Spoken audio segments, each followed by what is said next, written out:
Thank you for taking some time out of your day. Today you are at the webinar from Code to Cloud, Your Journey to Azure with Esteban Garcia and Chris Wiederspan. A really quick intro of who is Xspirit. Esteban is our CEO, and I will say that Xspirit is a cloud-first consultancy really focused on driving change in organizations through helping with your implementation of Azure tools and processes, and really helping enterprise organizations to build an engineering culture within the organization. And we do this by bringing in experts across a variety of disciplines. And that's one thing that we are very proud of here at Xspirit, is that we currently have over 85 consultants globally. We started in 2014 in Europe, and at this time we have 20 Microsoft MVPs and 5 Microsoft regional directors. So we are, and as an entity, we do have a parent company, Zebia, which is a consultancy that provides a variety of services beyond our focus at Xspirit, which is Azure and cloud. And one thing we're very, very proud of is that we were able to achieve the Microsoft Solution Partner designation in the 4 areas of our focus on day one. So really reflects to our mission of being experts in what we do. And with that, I will just quickly turn things over to Esteban Garcia, our CEO, who's also Microsoft Regional Director and MVP, and Chris Wiederspan, who is an application innovation specialist with Microsoft. Thank you, guys. Awesome. Thanks, Rob, for that great intro, and welcome everyone to our to this webinar. So, we're talking about going from code to cloud, Chris, and that means a lot of things, but it includes practices and tools. And then a lot of enablement, right? Whenever we think about how do we go as quickly as possible from code to cloud, it's not just like, okay, magic happens, right? You have to have the right practice, you have the right tools in place to be able to solve different innovation scenarios. Whenever we talk to our customers, we're typically thinking about 3 different main scenarios. So greenfield, like where you're building something brand new in the cloud.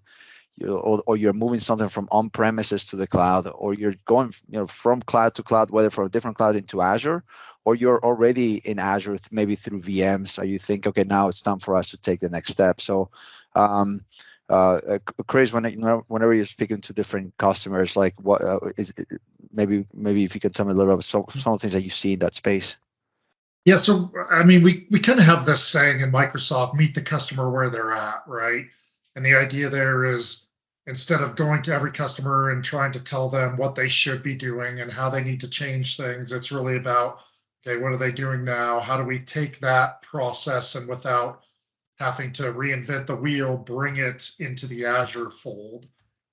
Sometimes that's very straightforward, things like lift and shift, where, just running a bunch of virtual machines, and you need to get those, the virtual machines and the code that feeds into those virtual machines lifted over to Azure. That can be pretty straightforward.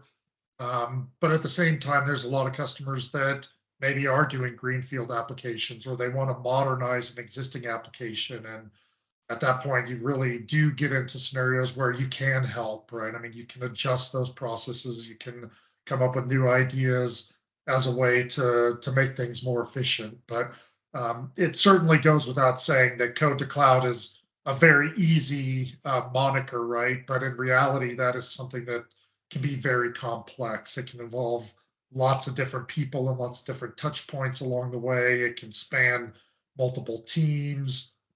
Certainly things like security and governance play an increasingly big role there.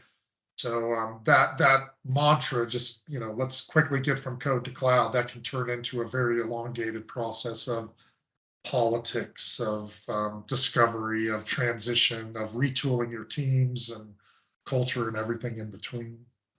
Yeah, for sure. I mean, so sometimes we think about, okay, what is driving that change, and that change could be driven by so many things. Where you could already be in the cloud, and then you realize that maybe some of the components you're using within a VM are going to be out of support in another year. Okay, so it's time to change some things of the way our application is written.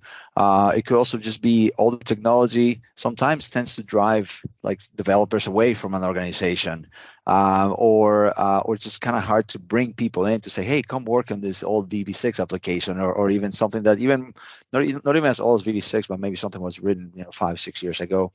And another thing that we see very often is that as code starts getting a little older, or an application just has so many updates, it just becomes a lot more difficult to update. So whenever we talk to our customers, it's yes, let's go and fix that issue, but along the way, if the true goal is to not get there again, how can we retool and retrain the development team, the operations team, security, and really everyone along that the supply chain, so that 2 years from now we're not again having to fix it again, right? It's like, okay, what are the practices that you want to instill within the organization? It's not just the development team; it's like really everyone in the organization. Think about the cloud as an enabler for all these things. And then someone can walk in and get to like the ideal stage where someone is brand new to the organization. They're handed a laptop, and on day one they're able to start pushing code to the cloud. It takes a while to be able to get there, but it's achievable, right? Yeah. Yeah, there are some specific tools on that last point you made about making developers efficient and productive on day one that really help that. Things like DevBox, which we've been talking a lot about on the Microsoft side lately, code spaces on the GitHub side. I mean, those are all tools that are meant to simplify the process of onboarding developers to make them efficient right off the bat. And it really depends on your development life cycle, right? I mean, Right. I think we see on maybe one end of the spectrum, developers that have to do everything, right? I mean, they write the code, they write the infrastructure as code, they write the pipelines, they monitor the system, right? And at the other end of the spectrum, you have organizations that they want their developers writing code all day, every day, right? And so they do everything they can to make sure that they remove all those auxiliary jobs off the developer's plate, and then the developers write code for 8 hours a day. I don't think there's a right or wrong answer in there. It's really just where do you live on that spectrum, and then how do you present the developers with environments with the right credentials, with the right empowerment that they can do what they need to do to live in that space. And that's, kind of as you alluded to, that gets into culture, it gets into security, it gets into all those things that make that either very efficient and work very well, or they make it very difficult and drive developers away. Yeah, that makes sense. When you start thinking about tools or talking about tools, it can get a little tricky because sometimes people think like, okay, wow, we just started using whatever tool and that's going to fix everything. But I think along with the tools, a lot of enablement, a culture change in the organization, just an overall organizational change of how do we use these tools? What are these tools enabling us? Of course, great tools like GitHub, great tools like, you talk about DevBox. There are many different tools out there that can certainly make it a lot easier and streamline a lot of things. But at the end of the day, those practices and that culture change is such a big part of the journey to be able to get to that ideal state, right? Yeah, and unfortunately, you can't necessarily throw tools and technology at culture, right? I mean, that's a big part of it. You have to. Culture is trust, right? It's empowerment. Yeah. It's not being scared. It's knowing that if you do have a screw up or something, that you're not going to get fired, right? I mean, we've all heard those horror stories. So, it really comes back to the fact that culture is something you develop over time. You can't buy it. You can't, throw tools and technology at it. But you certainly can have a North Star there. I mean, you can know what you want your organization to stand for. You can know the tools that you're going to put in place to support that culture or help build that culture. And that really becomes the key to efficiency in my mind, is really having that culture and all the surrounding bubble around it. Mm-hmm. Yeah, for sure. And I think so. I think it'd be fair to say that you don't, the culture is the most important thing to be able to start making that transition, but you won't be able to get to that North Star without the aid of tools. You just have to make sure that you are applying them in the right way, and they're enabling the things that you're doing as an organization, which is super, super important.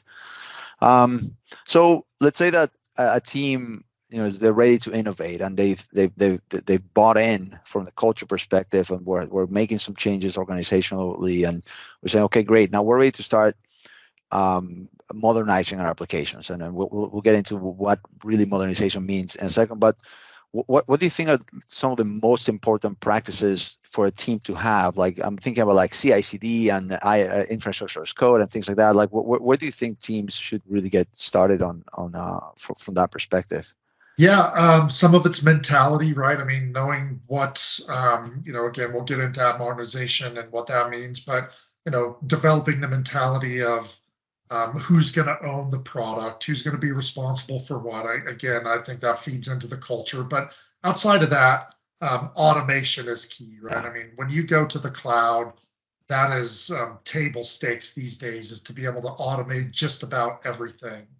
Yeah. The more mature organizations get down the path of self-service, as a large organization, right? I mean, we want to avoid situations where there are bottlenecks, or a single team or a single person is responsible for one aspect that's going to slow everyone else down. So developing the tools and the process, for example, pipelines, so that I don't have to go wait for Bob to write me a pipeline when Bob has to write 5,000 pipelines for the organization. I need to make sure I've got the right scale to match my pace and my aggressiveness for moving those applications and making them run. Yeah, 100% agree with you. I think that having that CI/CD pipeline in place, leveraging actions, for example, within GitHub, and be able to get your code into the cloud on as quickly as possible, as close to day one as possible. At least you can prove out that you have a way to get your code to the cloud, even if it's just a skeleton of what your application is going to be. But knowing on day one, okay, now I know I can get there. Okay, great. Now I've added another component. Now let's make sure that component can get there, and then evolve your pipelines over time, rather than doing one big bang, like calling Bob and say, hey, I have this application with 18 different Azure resources, helping get them out to production. That's going to be really tough to do. But if you did it along the way, so that now touches into CI/CD, infrastructure as code, maybe you're using Terraform, maybe you're using Bicep. Thinking about security. It's iterative, right? I mean, it's just like everything else that we should be doing in the cloud. It's quick iterations. It's fail fast, right? I mean, correct. Figure out what works and doesn't work. Don't wait 6 months to deploy features. Do that daily, weekly, on a sprint cadence or whatever, so that you learn fast.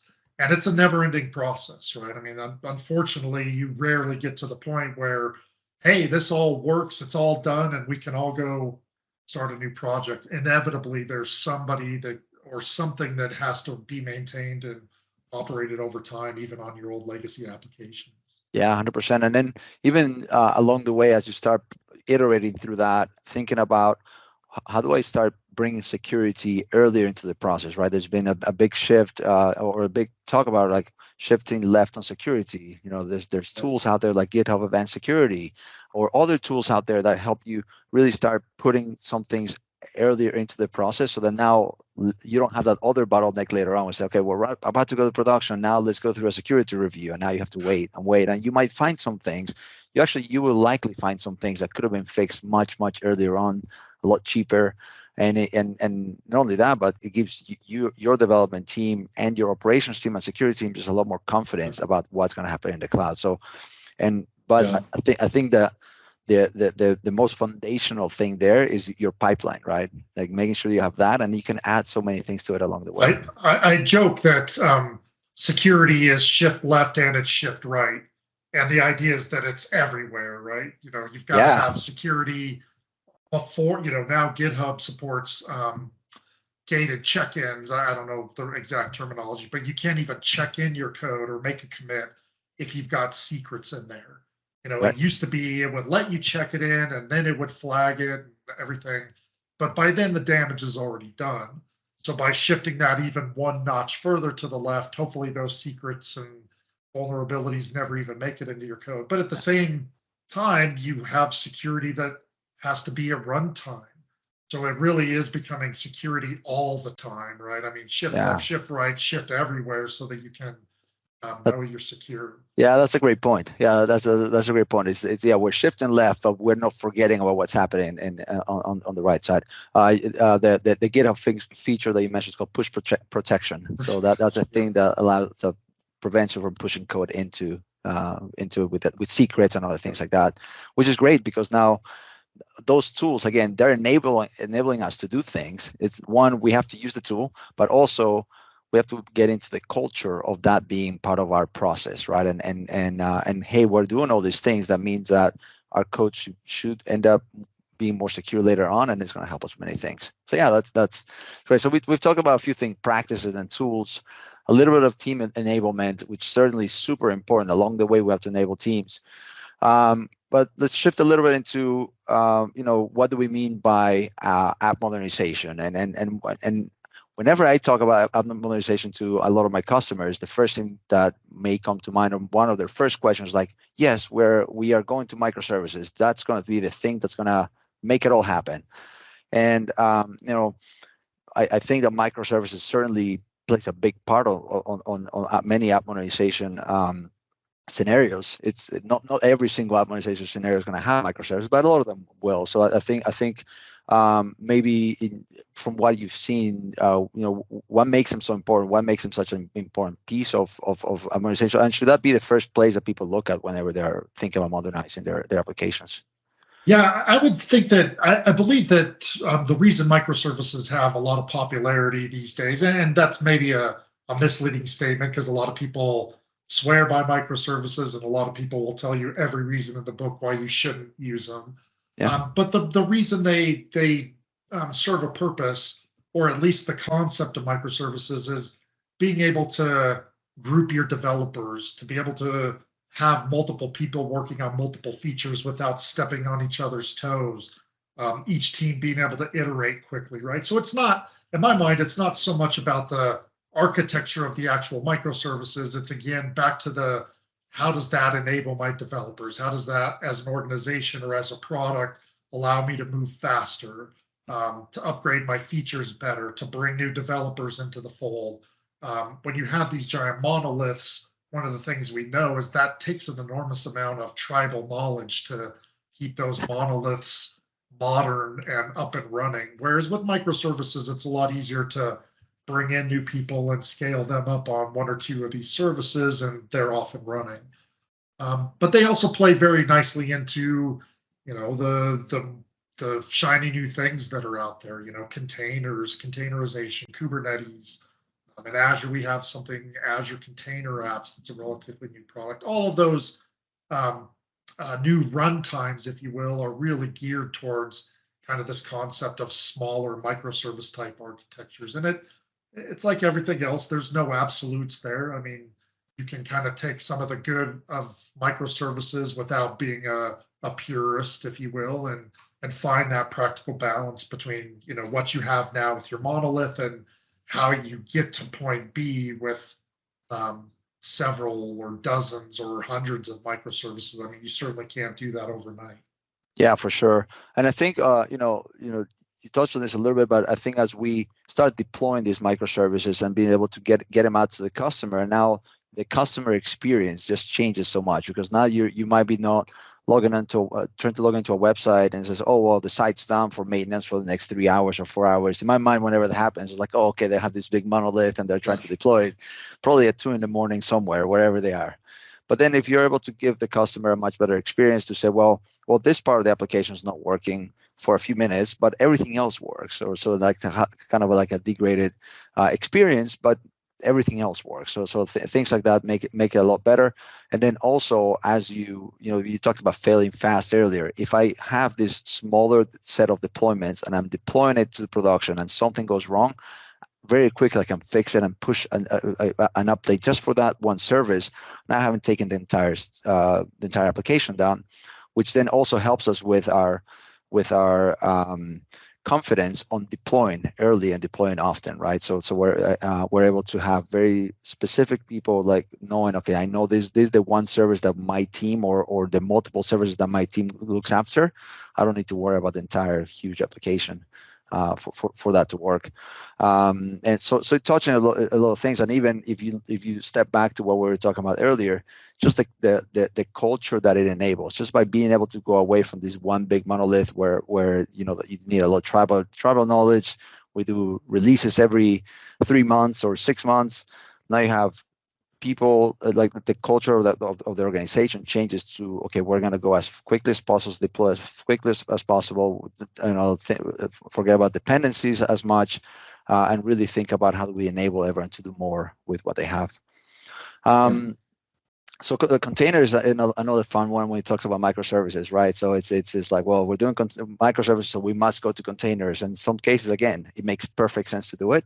Some cases, there's other options. So what are you seeing? And I can share what I'm seeing as well. Yeah, I mean, my personal opinion is I like the idea of containerizing everything, right? I mean, if it's built with a modern .NET Core stack, or some sort of Linux-based application model that you can containerize. I'm a fan of containerizing it right off the bat. I think the confusion or the rub comes that containers equals Kubernetes, which really isn't the case, right? I mean, just because I've containerized an application and made that my unit of deployment doesn't mean I have to go straight to Kubernetes. I can take that container to Azure App Service or Azure Container Apps or Azure Functions, or several of those platforms within Azure and AWS and all the other clouds have similar things, right? I can take that container and I can run it on those platforms. That's becoming more and more ubiquitous as a deployment methodology, right? And then if I need to, or if I want to, or I get the level of maturity I need to, then I can step into Kubernetes and figure out, okay, what problem does Kubernetes solve? So the thing I always try and make sure with customers is that they really differentiate the concept of containerization from orchestration in Kubernetes, because those really become two different things. The caveat there, and coming from Microsoft, right?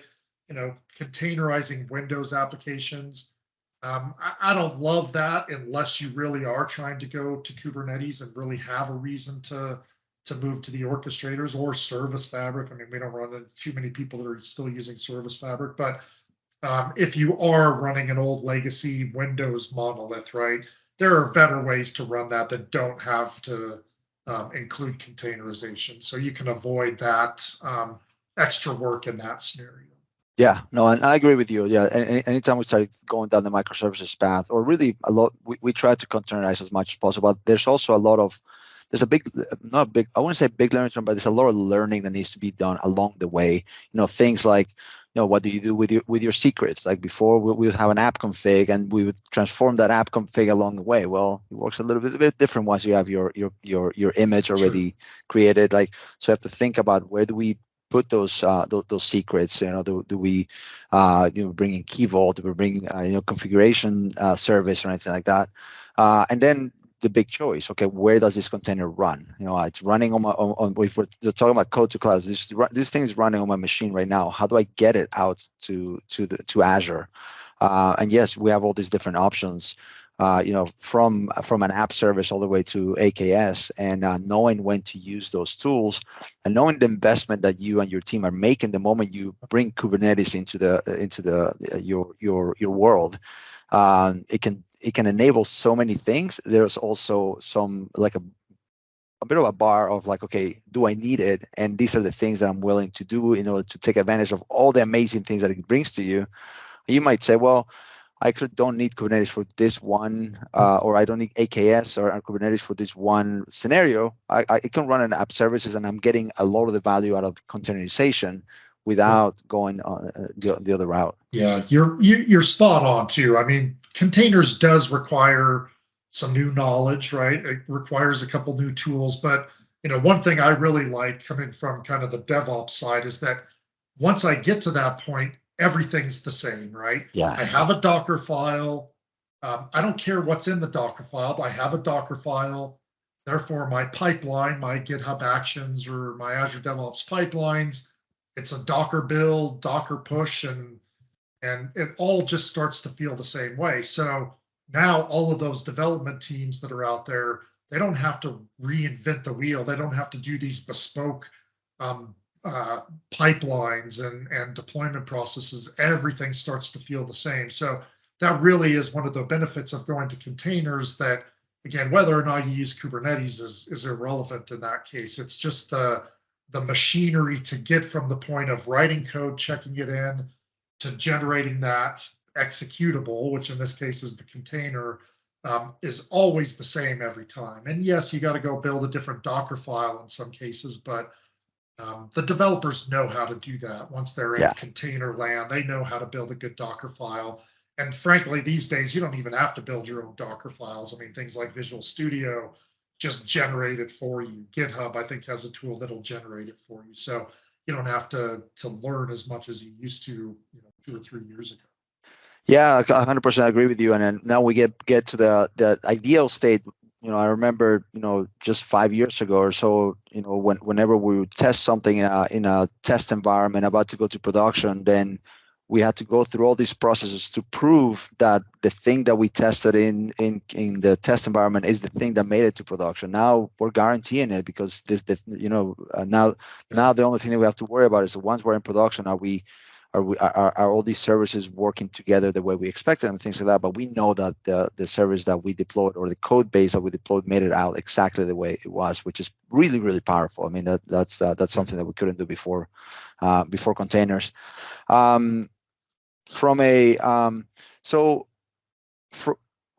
If an organization says, "Great, I'm all in. We have our microservice architecture. We're using containers. We're using GitHub. We have our actions." What do you think is the typical next step after that to say, "Okay, now we're ready to go on this journey of code to cloud, like for real"? Yeah, I mean, some of that's you have to experiment, right? I mean, back to the Kubernetes question. I mean, Kubernetes is a beast. I think we all recognize this at this point. It's gotten so much more complex than it used to be. Well, not that it used to be, but it's not gotten much simpler. Let's just put it that way. That's a good way to put it. So as an organization, I always tell the customers I work with, I'll ask them, who do you have in-house that is an expert on Kubernetes? If they don't have anybody, the next question will be, well, which partner do you want to use to get there?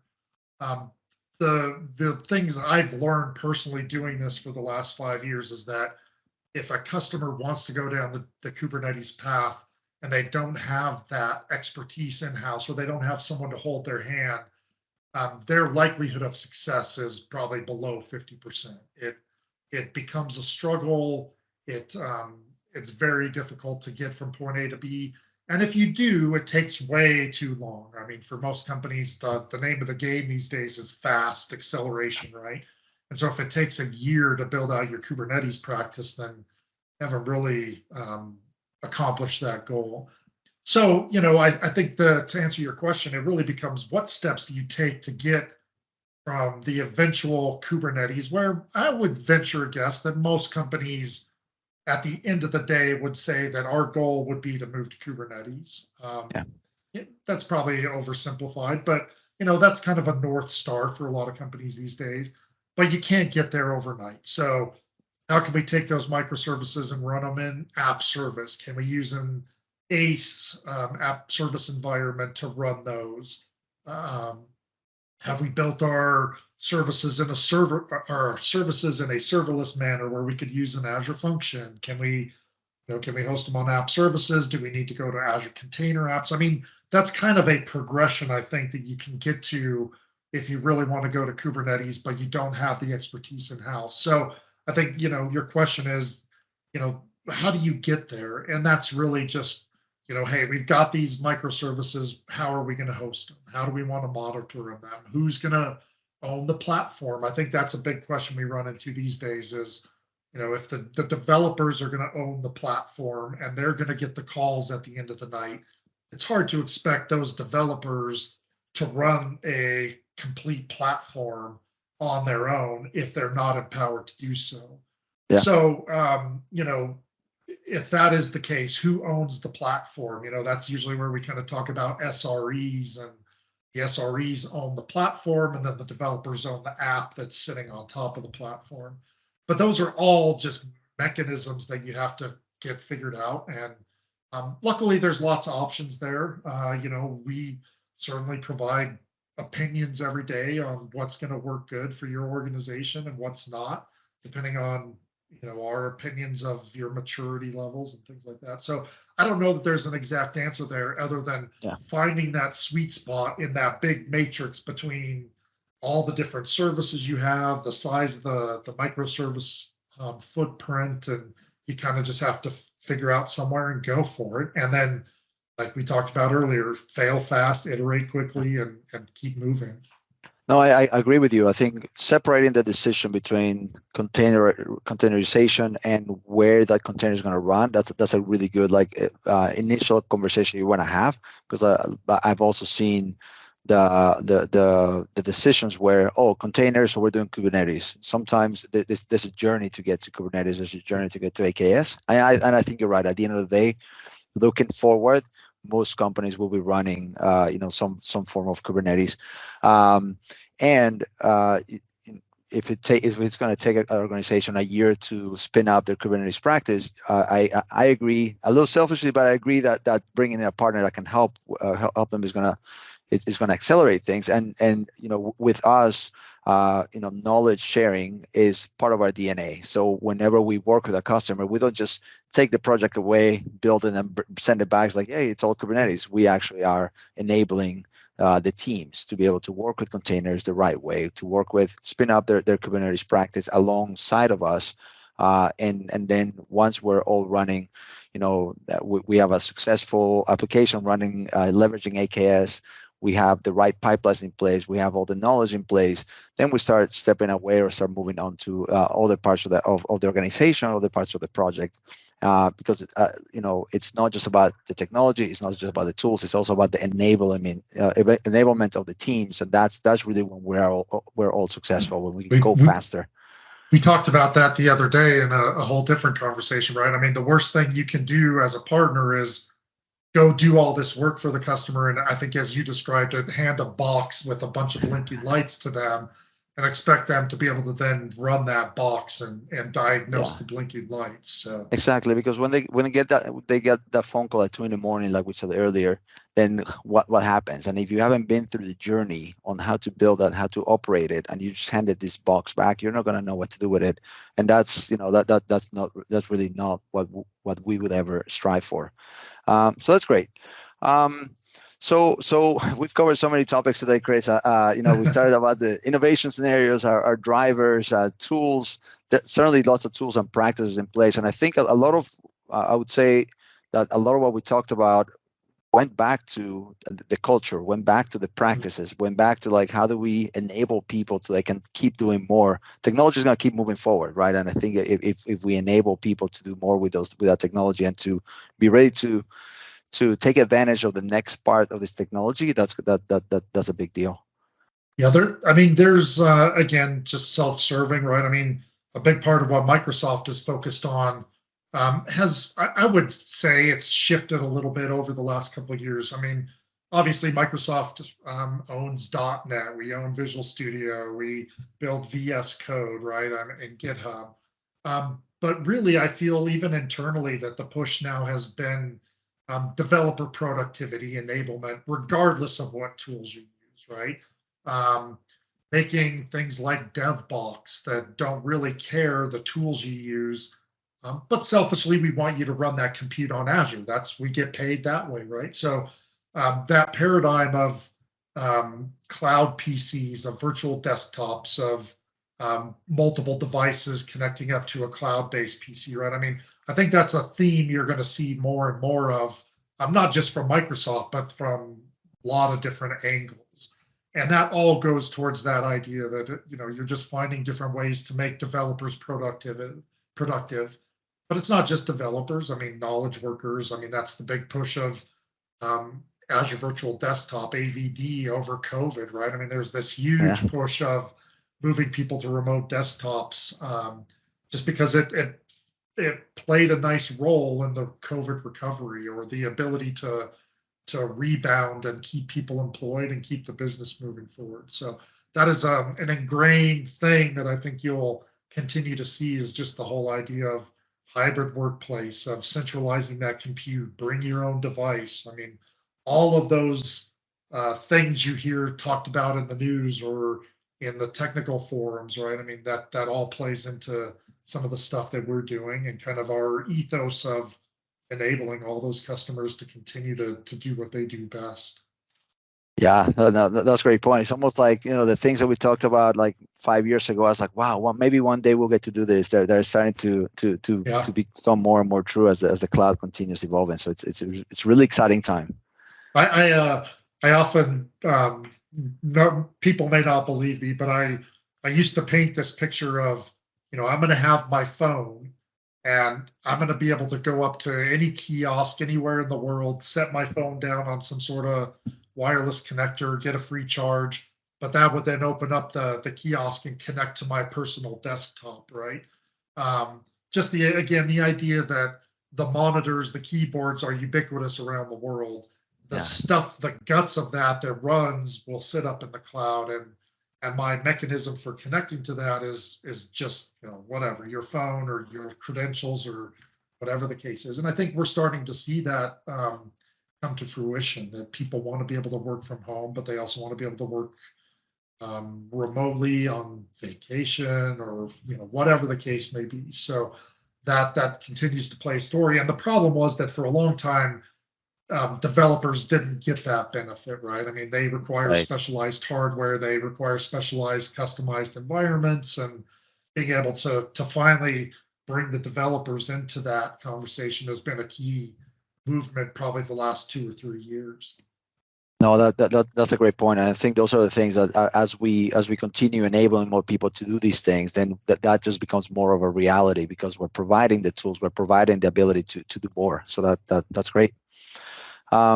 Hey, so Chris, I want to thank you for joining us today. It's been an awesome conversation, and this is really the beginning of a longer series of things that we're doing. So today we're kind of setting the agenda of what does it mean to go from code to cloud.